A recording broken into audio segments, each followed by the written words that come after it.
2, 1.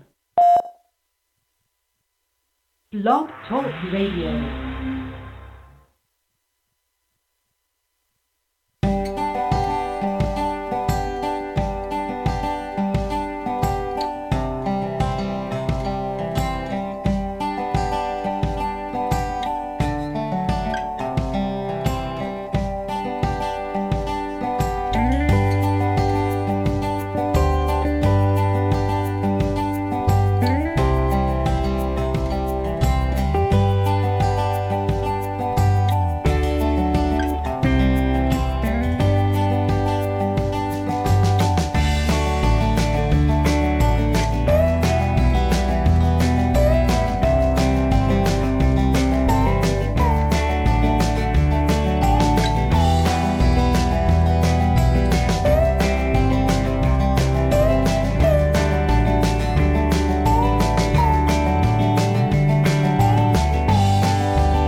Fellow Constitutionalists, and welcome to the Free-4-All-Friday edition of the Dan Clements Show, a Christian political talk show. This is episode 788. I'm your host, Dan Clements, your constitutional warrior fighting for your right just to be an American.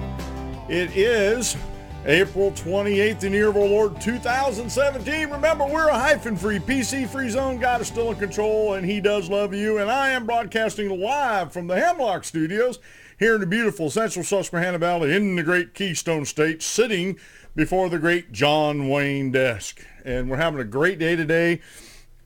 Had a really good yesterday health-wise. Had a really good day yesterday show-wise. Had a few more viewers to the show. Had a few more listeners to the live broadcast on Blog Talk Radio, which I'm going to still continue in the foreseeable future doing both of those. Looks like everything's up and running over on the stream. Very good. I got the problems figured out if you weren't on the show or listening yesterday. Lord willing, the creeks don't rise. I have the audio situation over on the streaming desktop fixed where I can record the show over there, so I'm not using so much CPU space up over on this screen over here. So we're excited to have that taken care of, and it looks like everything is streaming very, very well. It's working the way it's supposed to work, folks, and that's a good thing. As Hannibal Smith used to say, I love it when a plan comes together. I'm a huge A-Team fan, folks. I love them. I like the movie. I know people were trashing the A-Team movie that came out with Liam Neeson, but I'll tell you what, folks, as far as being a movie critic, I think I would be a better movie critic than most of them out there, especially one of the girls I used to work with, Sarah. She went to school for video and video production, stuff like that, and she fancied herself as a movie critic. But some of the movies that she liked, and we talk about these in the office, not all of them, but more times than not, they bombed. And when I try to explain to her why they bombed, she got totally upset at me. I said, look, movies are to entertain folks. Can they have messages in them? Yes. But what happens when they get preachy with those messages? People don't like that preachiness, especially when they actually go to a movie theater or a drive-in theater or watch it on their TV at home. They don't like that preachiness because they want to be entertained. And that's the bottom line with movies, is entertainment. Whether it's a comedy or an action adventure like I like, shoot 'em up type movies, westerns. I love westerns. Dramas. I like a good drama. I like a good cop drama. Me and my wife, you know what? I don't have a feminine side to be in touch with. That's why I married my wife. She's my feminine side. Okay? I do like watching romantic comedies and romantic dramas with my wife. I don't like particularly watching them by myself, but I do like watching them with my wife. And so I am in touch with my feminine side. I just happen to marry it. I don't have one of myself. Now, you want to talk about my childish side, that's a different subject. We can talk about that all day long. But movies are to be entertaining, and so I just wanted to put that, it was on my mind this morning and putting that out. Today on the show, we're going to be talking about more freedom or less freedom. We've been talking about this a little bit all week. We've been talking about the Overton window that I've put this meme up a couple times in the broadcast. I'm going to keep it on my broadcaster on my main PC because I think this is important.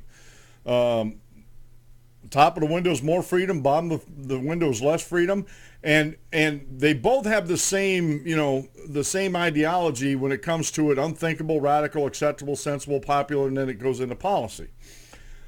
But I do think you need to determine, from a policy standpoint, which part of that pendulum, or which part of the window you're actually on. Either you're for more freedom or you're for less freedom.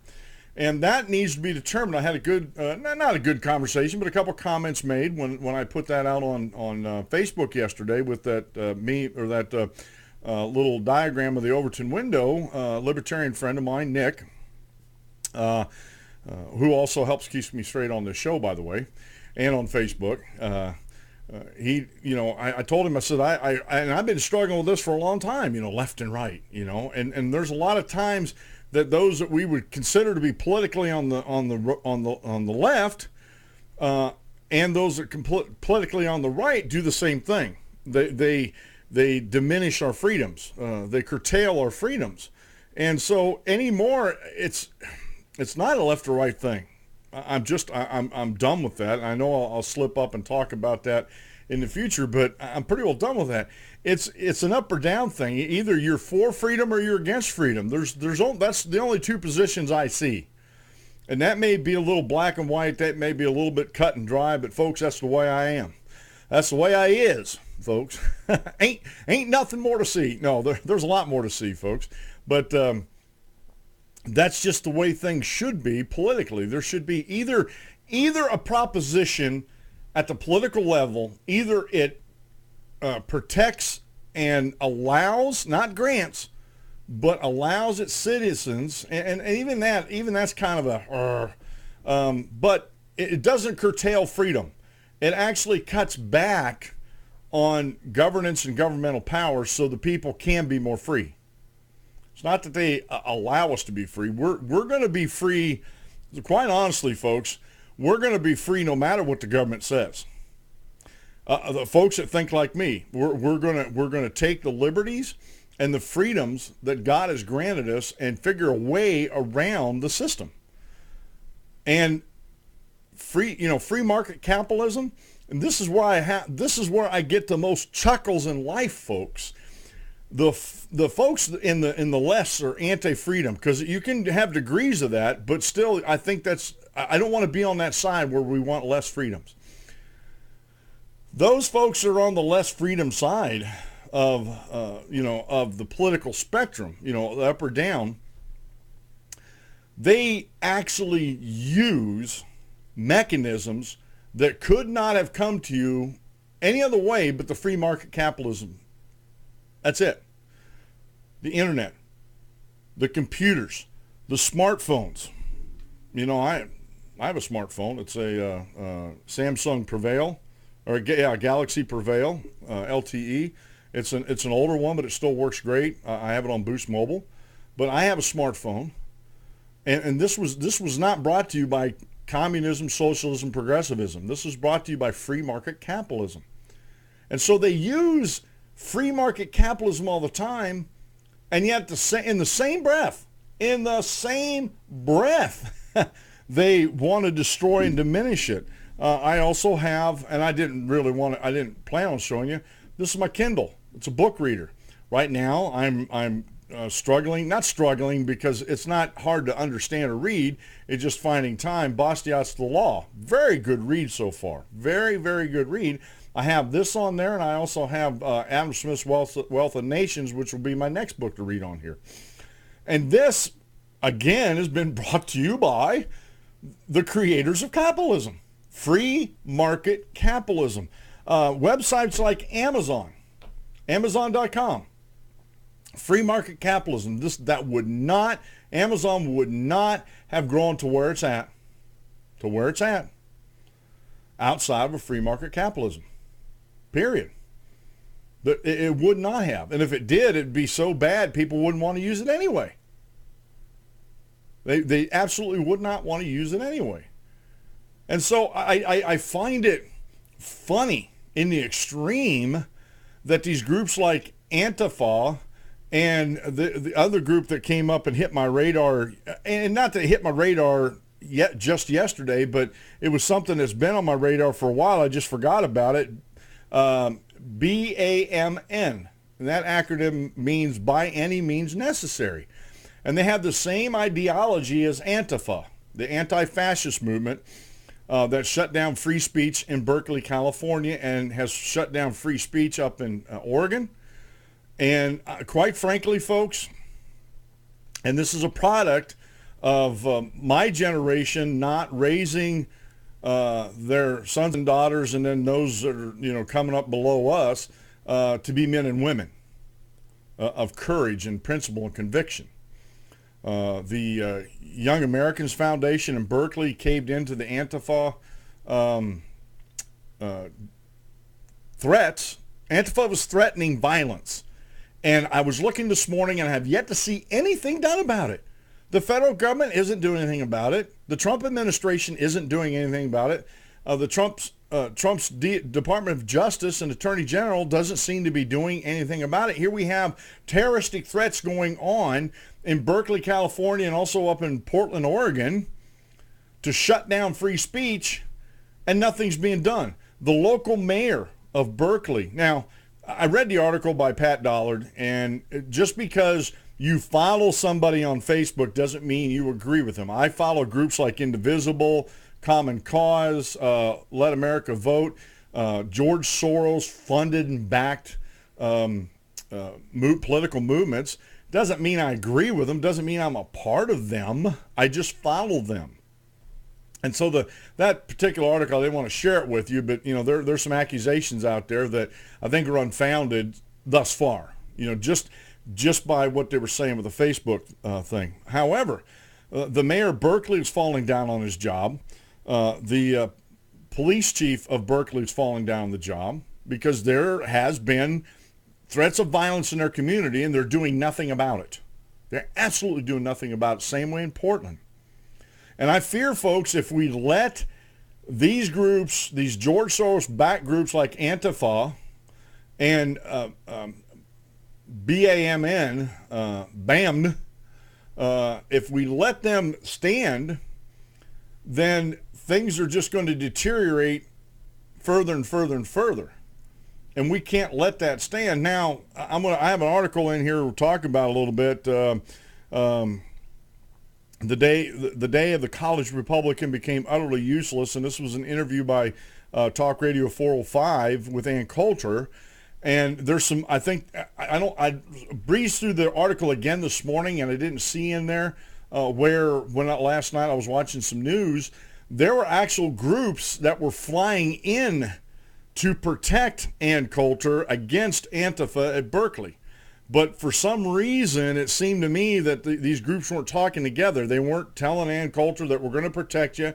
They weren't telling Berkeley and the police department, hey, we're coming in to protect these speakers against this terroristic threat that you're doing nothing about. So I think there was some miscommunications there. So I'm not gonna totally hammer on the Young Americans Foundation or Young Republicans on campus and stuff like that, because one, they are young adults and they don't have the experience and the fortitude that some of us grizzled, seasoned citizens have.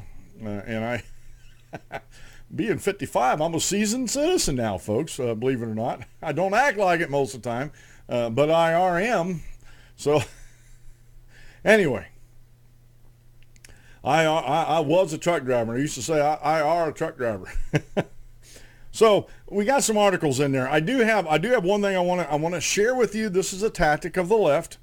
There was a guest column at the Nassau Telegraph. I couldn't find it on the Nassau Telegraph because it was behind a paywall, and I'm not going to pay for that. I did finally find where Jason Kander shared, I think it was on Twitter, a picture of the column, and it was at the Nassau Telegraph. So second source confirmation, folks. I wanted to make sure that they weren't just saying they published there when in fact they didn't, but they did. I confirmed that. But he's talking about a New Hampshire legislature at forefront of voter suppression. And this is something that's still huge in my news circles anyway, and on my radar, it's still pretty huge, because the Democrats have been, and the progressives and the liberals, the anti-freedom folks in this country have been trying to put out this false information. And if you really want to go see something, I'll try to remember to link Tucker Carlson. I like Tucker. Carlson and vote. There's a YouTube video I watched late last night on YouTube where he was talking to, down in Texas, he was talking to the leader of the group that was against the Texas ID law. And basically, and this is a tactic, and Jason uses this in this article too, they put up false information hoping you don't check it out. Now in Texas, last election, there was some 600,000 people that couldn't produce an ID on the day they voted. Therefore, the narrative on the left is there's 600,000 people who don't have ID and you just disenfranchised their votes. Nay, nay. Couldn't be further from the truth. If you don't have ID, you can still vote. You just got to produce it later. I found out in Texas, a lot of states do the same thing. Same way up in New Hampshire. And basically what they're saying up in New Hampshire, it's a domicile type thing. If you can't prove your domicile, and college students that are temporary at a school, like we have students that come here and attend our local Church of Christ, that attend Susquehanna University or Bucknell University or something like that, they're temporarily domiciled down here. They can't vote in the elections here. Doesn't mean they can't vote. It doesn't mean they have to travel all the way up home to vote. They can request an absentee ballot. Go figure that one out, right? It's not brain surgery here, folks. It just really isn't brain surgery when it comes to this kind of stuff. So up in New Hampshire, the voter suppression is because of the domicile rule. And in his article, he talked about the police will be coming door to door because of this legislation. I read through, and I have links up in the show notes page today. We're not going to read through it today. It's too long. But I read through the initial brief. I read through the initial filing, and I read through the amended bill. The original bill, as it was presented, then the one with the amendments on it. None of them talk about police coming door to door to check on somebody's domicile.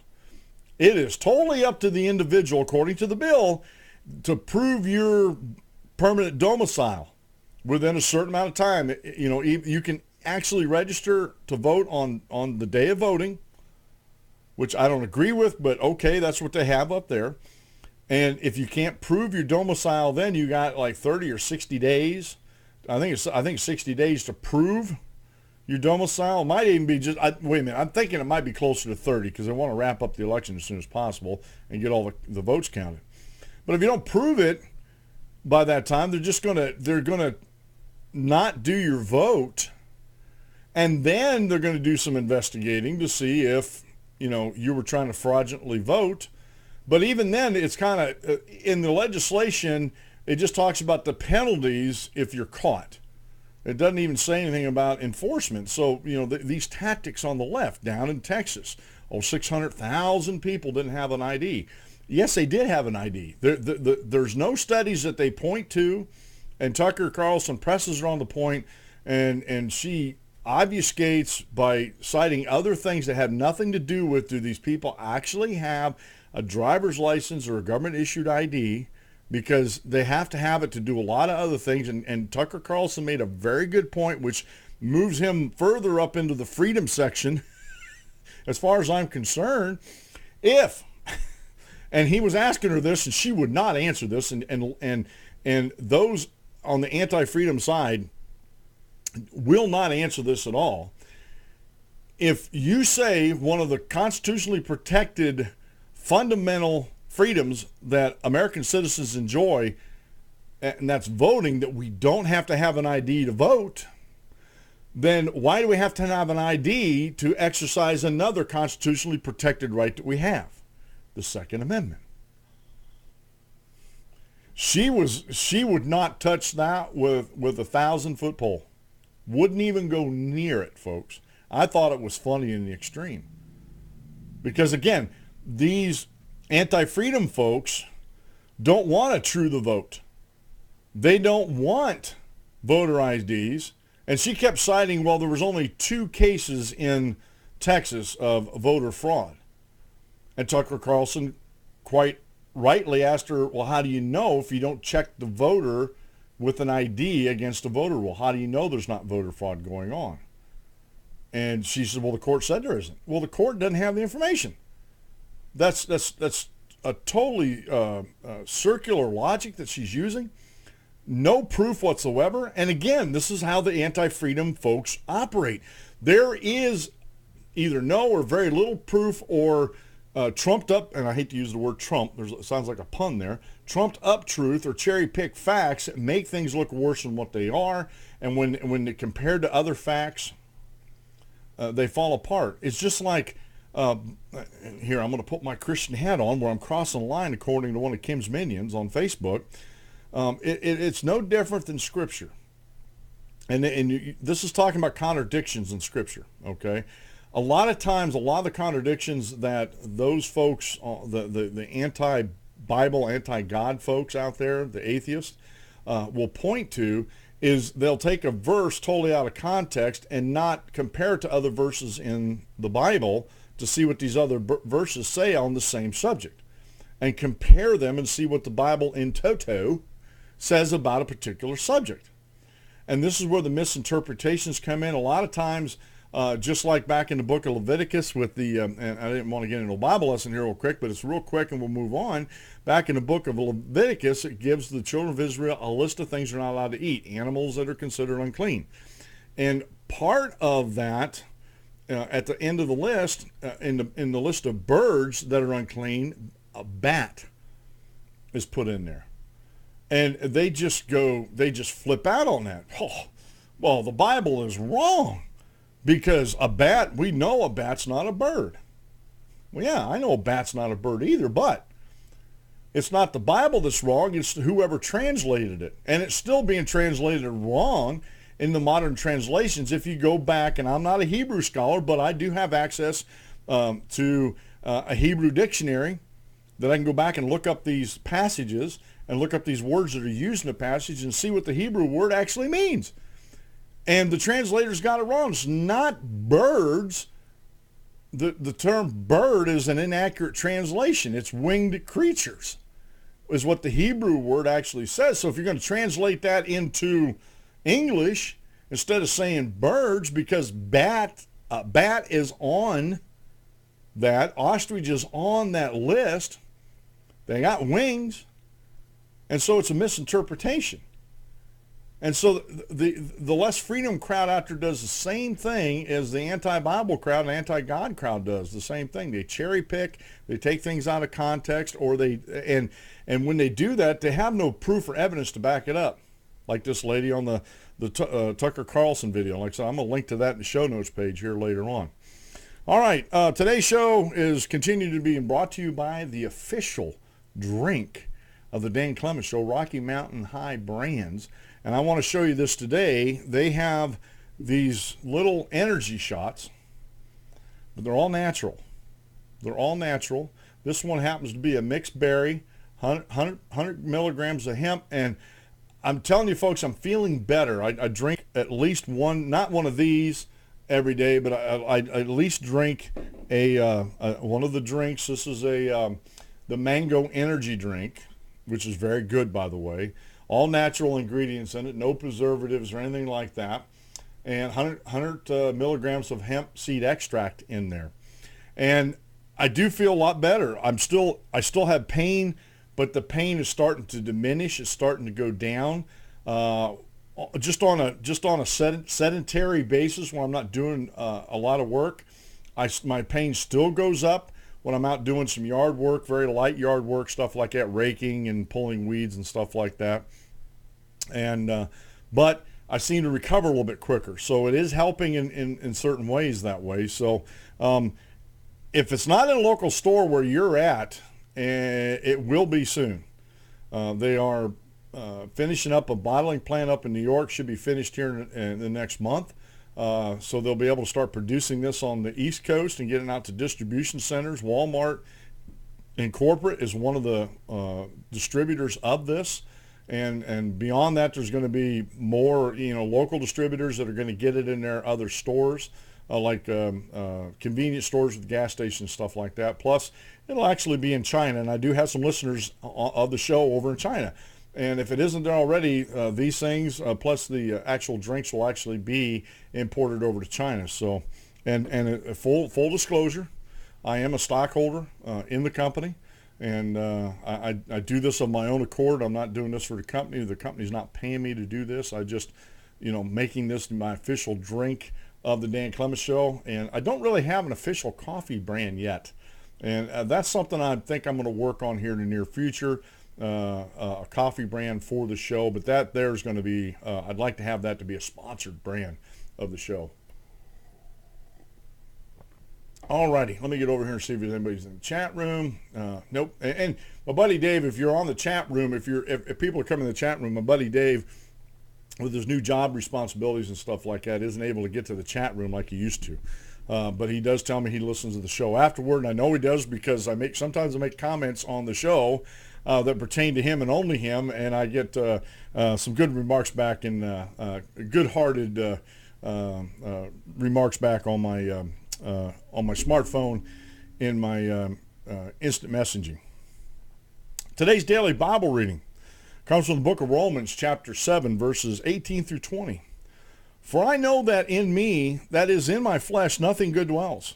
For to will is present with me, but how to perform what is good I do not find. For the good that I will to do, I do not do, but the evil I will not to do, that I practice. Now, if I do what I will not to do, it is no longer I who do it, but the sin that dwells in me. Now, Paul doesn't say this to excuse himself if he sins. He's just talking about the struggle that's within him. And this verse here is very important when we're talking about religions, folks, because Christianity is unique out of all other religions, because all other religions don't necessarily speak against human nature as far as trying to change your human nature. Okay? Christianity accepts that we're human, that we're going to sin, but Christ died for our sins, and if we just give our lives over to him and try our darndest, our best, to live a life the way God in the Bible wants us to live, then we're going to be okay with God. It's the earnest effort in changing our lives and doing better. And try to change our nature. And if anybody changed his nature, it was Paul the Apostle. Today's quote meal today comes from Renaud Nibiur. Nothing true or beautiful or good makes complete sense in any immediate context of history. Therefore, we must be saved by grace. When we look in the immediate context of history, we see humanity's struggle and the evils and the absolute barbaric things that we do to each other. And in light of that, the things that are true and beautiful and good makes complete sense, or nothing makes complete sense because of everything else that detracts from that. Therefore, we must be saved by faith. We must have the faith that God is going to see us through this. I did peek at the end of the Bible. I went to the end of the Bible in the last couple chapters there, and the saints win. God's victorious over Satan in this world. I'm just saying, folks. All right. And today's daily Bible lesson, again, if you listened to the show before, and I used to read these on air, I don't do that anymore because I don't feel comfortable. It's not my written work, so I'll let the authors speak for themselves. This is by James McIntyre from the Susquehanna Valley Church of Christ. I put the website up there. There's a link to the article. He does this daily devotional that he posts up on the website every day. And today's was really good. The challenge of remaining humble when experiencing success. And the Bible reading, what he's done is we have a daily Bible reading that the church participates in, or whoever wants to participate in it. My schedule is a little bit different than that. And what he's done is made a daily devotional based on either the morning reading or the evening reading of that day, and post them up. So today's is out of 2 Chronicles chapter 25 through 27. That's the daily reading. So the challenge of remaining humble when experiencing success. And I've often said this on the show, that one of the not worst, but one of the most strenuous tests God can put us through is prosperity. Think about that for a little bit. Okay, now, before I get into anything else here, I do have a video that I want to share with everybody. It is Sean Hannity and his monologue the other day. And let me see if I can get down here. I found this via Pat Dollard on patdollard.com on the 26th. So this is the monologue of the Sean Hannity show, and this is not original to me. And this is used under the Fair Use Act. And just let me, I've got to get over and set this up. All right. Let's give Sean Hannity a real quick listen here. And he's talking about media fascism. And this is a very good monologue. I think he does a very good job here.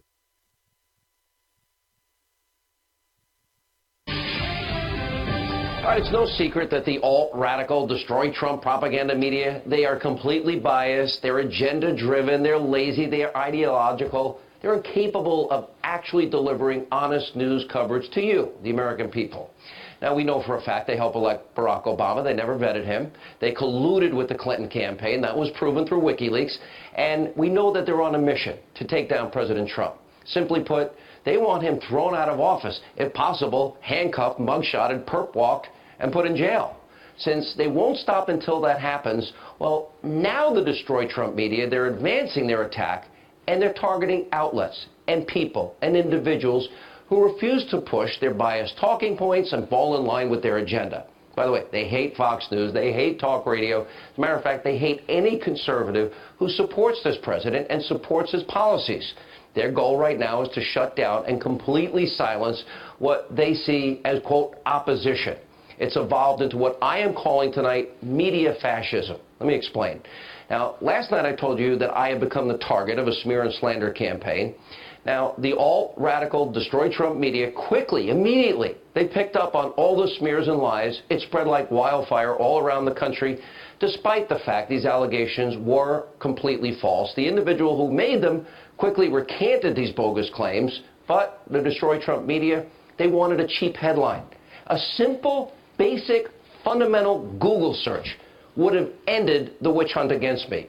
But these lazy so-called journalists, if they did that, they would have discovered this individual has incredible, serious, severe credibility issues and has targeted and tried to smear and slander me for well over a decade. But as I said, this isn't about me or any individual. It's so much bigger. It is about silencing every single conservative voice in the country. Now the seeds of this have already been planted. The playbook has already been revealed. The Destroy Trump media viciously attacked then candidate Trump and now President Trump. Want an example? I'll give you a few. Take a look at these disgusting examples. Donald Trump has been saying that he will run for president as a Republican, which is surprising since I just assumed he was running as a joke. We better be ready for the fact that he might be leaving the Republican ticket next time. I know you don't believe that, but I want to go on. Which Republican candidate has the best chance of winning the general election? Of the declared ones right now, Donald Trump. I understand why so many people voted for him. I understand where you were coming from. I understand why you liked him. But this man is lying to you. Trump's critics, those who are worried about this president and this White House, saw a live special television event brought to you by narcissism, thin skin, chaos, and deeply personal grievances. This was a white lash. This was a white lash against a changing country. It was a white lash against a black president in part. And that's the part where the pain comes. When he said today, America first, it was not just the racial, the Hitlerian background to it. This is a very sad night for the country. You can't polish this turd. When he called you fake news, what if you had called him a fake president?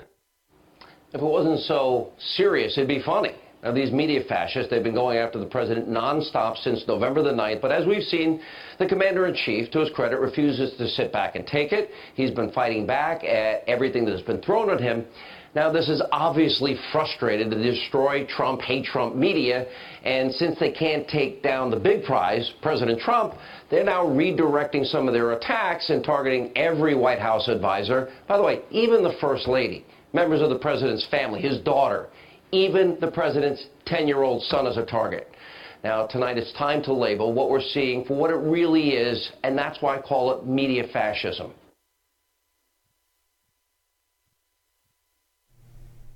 And I tend to agree with Sean Hannity on a lot of what he actually said there, that this is media fascism, that the media, for whatever the reasons, folks, they do not want to fact check their narrative. If it doesn't fit their narrative, then it must be a lie.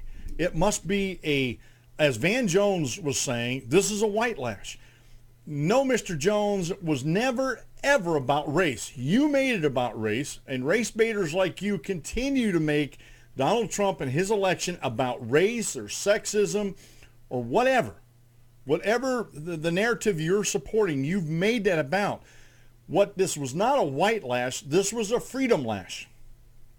This was a backlash against anti-freedom politicians, journalists like yourself, commentators like Van Jones and all the lamestream media that were laughing. Bill Maher's show, they were laughing at Ann Coulter. I wonder who's laughing now. I mean, really, come on, folks. And this is hysterical to me that these people, now commentators like me call them out all the time. However, you don't see the retractions from the lamestream media. You just don't. They are continuing on their narrative. Van Jones says it was a white lash, so it has to be racist. Hillary Clinton supporters, like my friend Kim Eaton. She's more of a Bernie Sanders, but since he didn't get it, she supported Hillary, March for Women, stuff like that. For her, it's a sexist thing. He's a sexist because he made one comment that he apologized for, asked forgiveness for, and, we're trying to move on beyond that. But she has a narrative that she's holding fast to. No matter what the facts actually are, she's holding fast to this narrative. And if your facts do not hold to her narrative, then like some of her minions, well, that's just you're using a very right-wing source to source that with. No, I'm using a very freedom-oriented source that actually goes through and gets at least a second confirmation, a second source confirmation on what they're saying. A lot of the folks that I actually use in articles and stuff like that, I've read before over the years. I've been doing this since 2008. I found them to be very reliable and credible, and so I don't feel the need to have to continually go back and re-vet their credentials if they put something out, and I read through it, and it doesn't clash with what they talked about before, or if they change their mind about a policy position, they'll explain it in an article, and I can live with that. I can live with that. But for the less freedom crowd out there, they will not do that. They will not do that. And if you don't know what happened to Sean Hannity, if you're not a purveyor of Fox News, Bill Riley was dismissed because of sexual allegations that he settled out of court. And now the same thing was trying to happen to Sean Hannity, and that was he quickly squashed that, and it was nonsense to begin with. The lady that brought that was not credible, and that's putting it mildly, not credible. Women folk that I respect, and this is across the spectrum, from Lauren Southern, Ann Coulter, and some other commentators out there. The Roaming Millennial was talking about this on YouTube. In this age of feminist, that these women are empowered, that they have all the power that they need. why would they stay in a situation just for a paycheck? Yeah, and I know some women out there need that paycheck. I'm not saying anything against that. But I'm saying in this day and age, with sensitivities in companies, especially against sexual harassment, why in the world didn't you bring that up when it happened? Why wait 15, 20 years later to bring this up? Because, and a lot of times, and I'm just going to put this out there, folks, sometimes I think it's just political expedience on their part. Now is the time to bring this up. It wasn't the time to bring it up back in because somebody else was in office, either in the president or the Congress was in control of a different political party that you might have agreed with, so you didn't want to stir the pot, or whatever the case may be. Whatever the case may be, this is something in our society that we need to change. We need to make it okay for these women to come forth and put forth these allegations of sexual harassment and not make them feel like they're wrong for doing so. And this is and this is a tactic of the left. They're throwing so much up against the wall. They're going to see what sticks.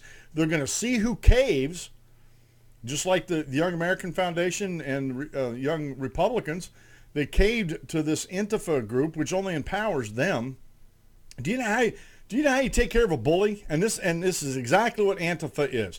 They're fascist bullies. And that's what makes me laugh when they talk about they're anti-fascist and they don't even see the irony of their situation where they're actually acting like fascists. Sean Hannity was talking about in that video clip there about the fascist media, and this is exactly what government-controlled medias did in Italy and in Nazi Germany to squelch and quiet the opposition. They used the media to do so. And the media has proven themselves time and time again, especially the lamestream media, not to be reliable and to be anti-freedom. And just like Sean Hannity said, a simple Google search you would have found out that this woman that accused Sean Hannity of sexual improprieties was not credible at all. And Sean Hannity wasn't going to bow to the lamestream media and the fascist. I'm going to start saying the fascist media out there instead of the lamestream media, because I think that would be a more accurate description of the media. Just like I think it'd be more accurate to call folks either more freedom or less freedom, either freedom-oriented or anti-freedom-oriented, because that's what it really comes down to, folks. And just like I said, I have this article in here by Jason Kander for LetAmericaVote.org. Full disclosure, LetAmericaVote.org is a George Soros-funded organization, okay? Indivisible Group is funded by George Soros. They're not a grassroots group like they claim to be. Robert Reich, as El Rushbo would pronounce the name, he was part of the Clinton administration, part of the deep state, and other deep state staff members of politicians and administrative, offices are part of this indivisible group. They're not grassroots. This actually came from Washington, D.C. It was started with political hacks from Washington, D.C. It's not a grassroots movement, folks. But that's what they're putting it out as. And I even went on Twitter last night. I went on Facebook last night. And when they said this, and I talked about that, I said, you cannot call yourselves a grassroots movement when you had Robert Reich leading it up and actually starting it, putting out this publication, him and other former staffers in Washington, D.C., in the deep state. And we're just going to call them as we seize them. They're the deep state, so they can't be grassroots. But anyway, Jason Kander wrote this column, and I have a link up there for that, and you can see that. Let me see here. New Hampshire Telegraph. Oh, I would figure that I didn't. Oh, that was one of the ones I didn't open up. Nassau Telegraph, excuse me. Nassau Telegraph in New Hampshire. He was a guest columnist there, and he put this up. And on April 2nd, this has been a while ago, but he posted this on April 2nd. He just regurgitating it on Twitter and Facebook right now. I think it was on Twitter that I saw this, by the way.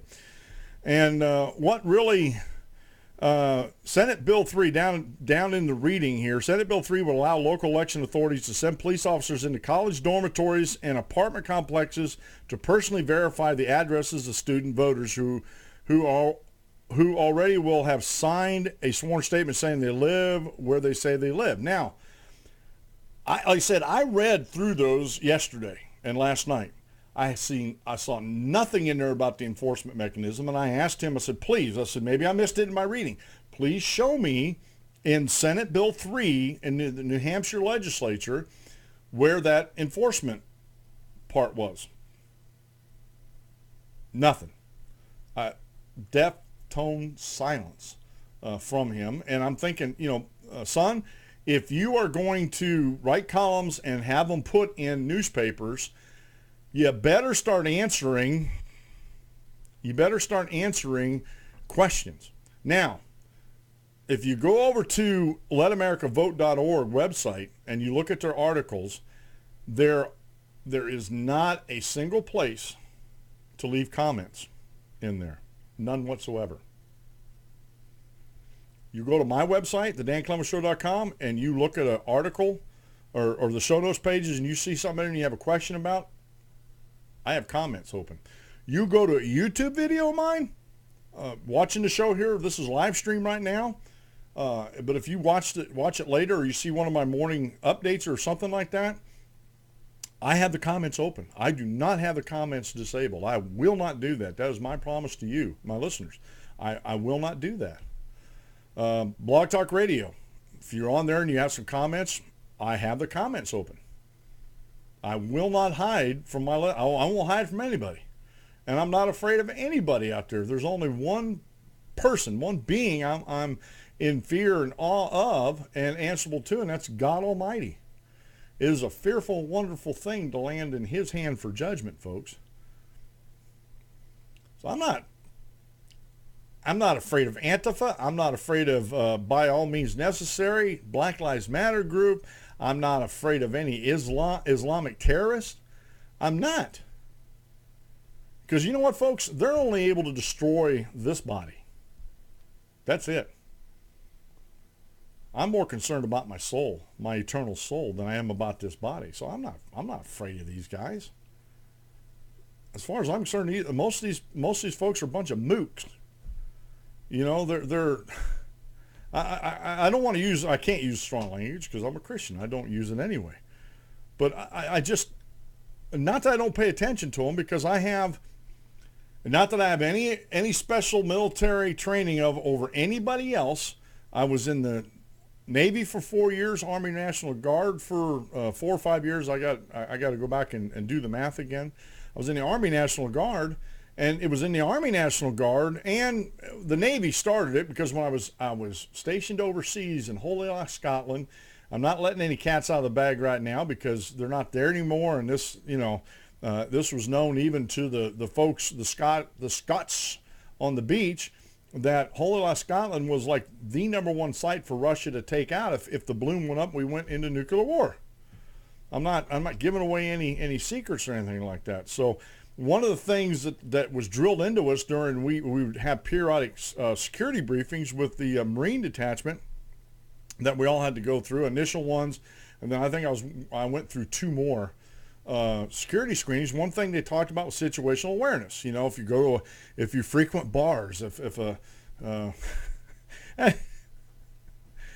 I don't know if this would be my case. The term, if the woman's out of your league.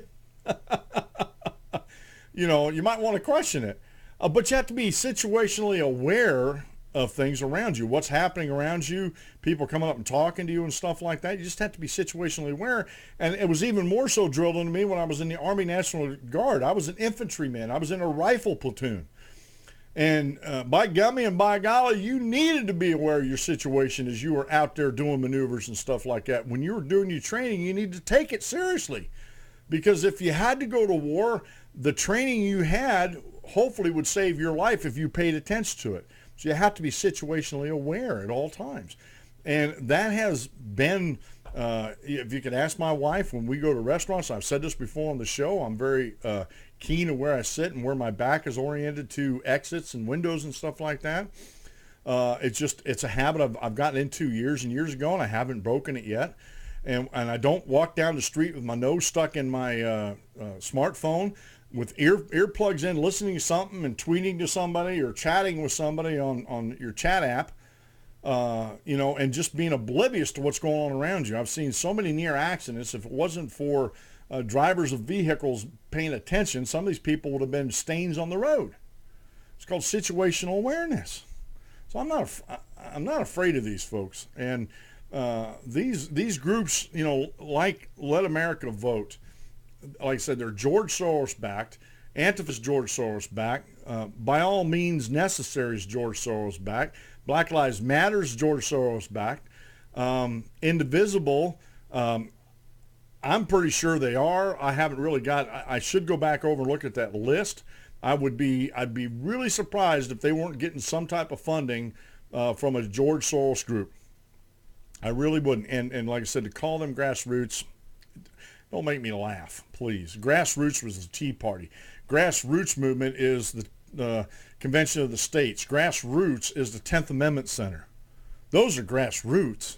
Those are started by citizens, especially the Tea Party movement. T-E-A, taxed enough already. That's grassroots, folks. But anyway, this is their tactics.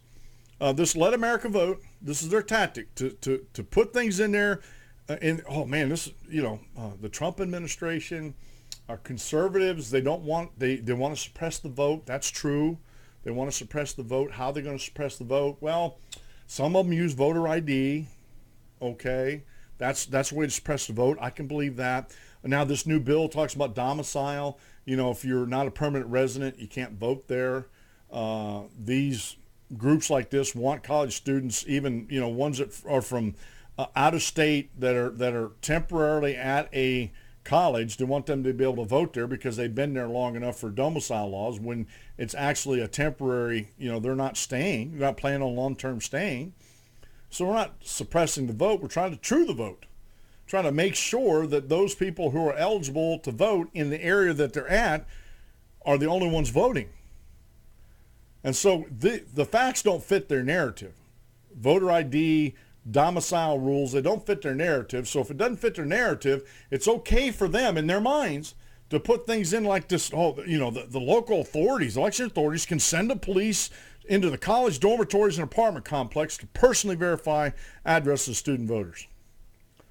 When, if you go to the links at thedancolumbushow.com and read that. Nothing in there about that. Unless I missed it, there's nothing in there about that at all. Another story that's come up. Let me get back over to my show notes page here, and I have the act, and I also have the original act, and I have the latest act with the date on it. Let's see here. Again, the day that college Republicans became utterly useless. Now that may be a little strong in the terms, but I think sometimes we need to talk to these young men and women who are part of a conservative freedom type movement to be aware that their actions have consequences. So there may have to be some tough talk from grizzled veterans like myself to these young folks, saying you need to show some backbone. And look, if you don't want to put yourself in harm's way, that's fine. There's other people out there that are more than willing to put themselves in harm's way. I'm not totally out of shape. I know I have a medical condition that gives me great pain. However, I'm still a fairly imposing figure. I stand 6'1", tip to scales a little over 300 pounds, and I know I can still do some damage if I had to protect myself or those around me. You get a couple hundred guys my size with my attitude trying to protect speakers at these events. And I was going to say this earlier, bullies. I went into my little diatribe there. Let me finish it up here. Bullies, they don't like to be stood up to. They don't. Now, I'm not saying bullies won't fight back. I had bullies I had to contend with in junior high school. And when the one bully couldn't intimidate me. He got a couple of friends to help him intimidate me. And when it came right down to the rubber hitting the road, I just refused to be intimidated. And I didn't want to get in trouble there, but I did anyway because I protected myself and I fought back. And the school said, you can't do that. I'm sorry, the school was wrong. I'm going to protect myself. I am not going to allow myself to be a punching bag for anybody. Sorry. You know, I'm all about turning the other cheek. I'm all about allowing myself to be offended, and that's turning the other cheek. But when someone's actively trying to hurt you physically or possibly threatening to take your life, and this is exactly what Antifa did out there in Berkeley, and this is what they did up in Portland, Oregon. They threatened people's lives. Now, some people that are pro Antifa, well, they weren't threatening people's life. They were just threatening to hurt some people. Folks, you don't have the luxury to distinguish between whether someone's trying to hurt you or someone's trying to take your life. As far as I'm concerned, if someone is there and physically confronts you and tries to physically attack you, you have to assume that they're trying to do you bodily harm and that they could take your life. Whether they intend to or not is beside the point. They could land a lucky blow on your jaw or on your neck or something like that, break your neck or break your jaw or hit you in the nose and drive your nose bone right back up into your brain, and that's an actual combat move of special forces. You don't know. If someone is threatening physical violence against you, that's not turning the other cheek to defend yourselves. Turning the other cheek is being offended by somebody, and you just take the offense and you turn the other cheek. Being physically attacked is not turning the other cheek. I'm sorry. And this is the problem we have in America today. We have a millennial generation that was never taught that. Either, if you're still caught up in the left and right dichotomy, doesn't matter how you were raised, you weren't taught this. Now, evidently, and we see evidence of this. We have evidence from national, federal politicians in the federal government. Tom Keene, Maxine Waters. I don't know about Bernie Sanders or Hillary Clinton, but at least those two are very prominent in the federal government. So it's okay to perform this violence, to advance your agenda, and it's not okay, folks. But they're being taught that, and parents. These Antifa folks had to have parents, whether they're 18 years old or 14 years old or 50 years old. They had to have parents. And I'm sorry, I just believe it's negligence in their upbringing. I really do. So Ann Coulters didn't speak at Berkeley last night. Gavin McGinnis did, and some other folks did. Some people came in to give him some protection. As far as I heard on the news this morning, there was no riots because of the protection that came in there. Antifa backed down, and that's how you back a bully down. You present a front that you're not going to be intimidated, you're not going to take their garbage, and that you're going to protect yourself at all costs. And 9 times out of 10, bullies will back down. I don't care if they're in force or not. Happened to me in junior high, 3 of them. And when I finally decided I had enough, and I didn't care if I got in trouble with the principal or not, or teachers or not, I fought back. And as soon as I fought back, the first bully, his 2 buddies, didn't want nothing to do with it. Here's this kid that he's starting to fight back, and this kid can hurt me. And I did. I didn't physically break any bones or anything like that, but I landed a couple punches that made him think twice about coming after me again. And they threw a couple punches and didn't land a single one on me. I'm not the best fighter in the world, but I know how to duck a punch and I know how to throw a punch. And I backed them down, and that's exactly what happened out there in Berkeley. These Antifa groups are backed down, and that's what we need in this country. We need folks to have a backbone, so when this kind of garbage actually comes up and is actually perpetrated, that they can be backed down, and they can be showed for the actual cowards that they are. Instead of coming out and debating the issues with you on a stage or in a debate or something like that, no. They'd rather just riot and stop the free speech altogether, which makes them anti-freedom and an anti-freedom group. Folks, boy, this show went by fast today. Wow. It's been the Dan Clemens Show. I'm your host, Dan Clemens, your constitutional warrior. Remember, if you aim at nothing, you hit it every time. Have a great rest of the day, folks, and God bless. And remember, on Sunday, attend the Church of God's Choice. Go to the New Testament, find out what the Church of God's Choice is, and attend that, your local Church of Christ. Have a great rest of the day and a blessed weekend. We'll see you Monday on the show.